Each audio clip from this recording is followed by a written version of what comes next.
NGBN TV, a network for men in their 40s, 50s, and 60s, coming January 2024.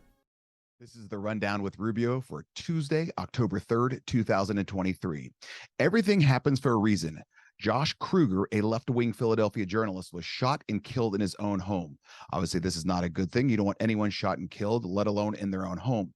The irony of this one is this left-wing journalist mocked people on Twitter for about 3 years nonstop, saying that Philadelphia is a very, very safe city, and there's just a big bad boogeyman, and don't worry about it. It's not as bad as it seems. And then it turns out he gets shot in his own home. Literally 2 days ago, he went and retweeted something and said, "Oh, look at this Nostradamus." It was the guy that does Dilbert, the comic, and just said, "Oh, look, nothing happened. And then 2 days later, he's shot in his own home. So this is not a very happy story at all, but everything happens for a reason. It's because the bigger cities are starting to turn downhill really, really, really quick, and you need to be safe out there. There are winners and losers in life. The EU, UN-WEF, and Justin Trudeau demand a crackdown on independent news and podcasting. Everyone must register with the government to be regulated.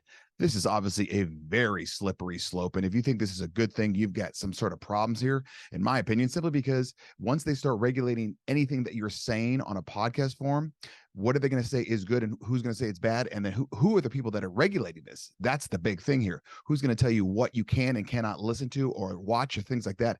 This is a very slippery slope. I don't see any good coming to this. I don't like the direction this is headed at all.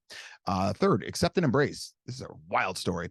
USC quarterback Caleb Williams, who was the Heisman Trophy winner last year, says he can make more money staying another year in college than if he goes to the NFL.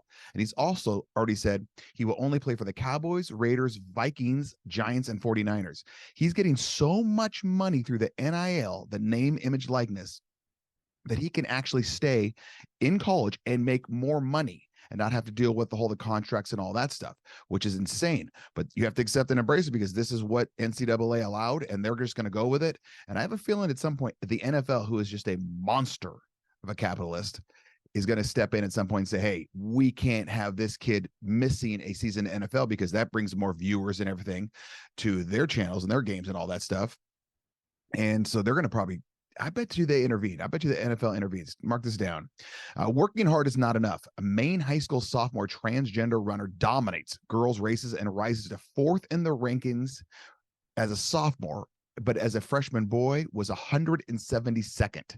Okay, so ladies, you can work as hard as you want, but if all of a sudden a transgender boy jumps into the race or the meet or the match or whatever, it looks like you're just going to get dominated. And someone's got to stick up for these girls. I mean, this is just not fair at all. There's no way that in 1 year this guy could have improved that much. I don't care if he hired 19 professional trainers and Usain Bolt as his mind coach. There's no way he's going to improve 168 spots.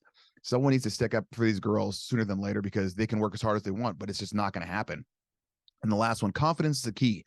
The House and Senate voted to give an extension of 45 days to keep the government open. Here's what's going to happen. In 45 more days, you watch, they're going to create another extension because that's what they do. No one's going to vote to shut themselves down and not get paid. Everyone knew this was going to happen. I don't think it's ever shut down. And if it does shut down, it shuts down for like 3 hours. And then they all of a sudden figure out a plan where they both end up getting paid for an extra 45 days. So they have enough confidence to just keep doing it. We have enough confidence just to keep watching them do it. But just mark my words, 45 days from now, they'll find another way, another extension to make it happen. If you have any questions, please email Rubio at therubiomethod.com.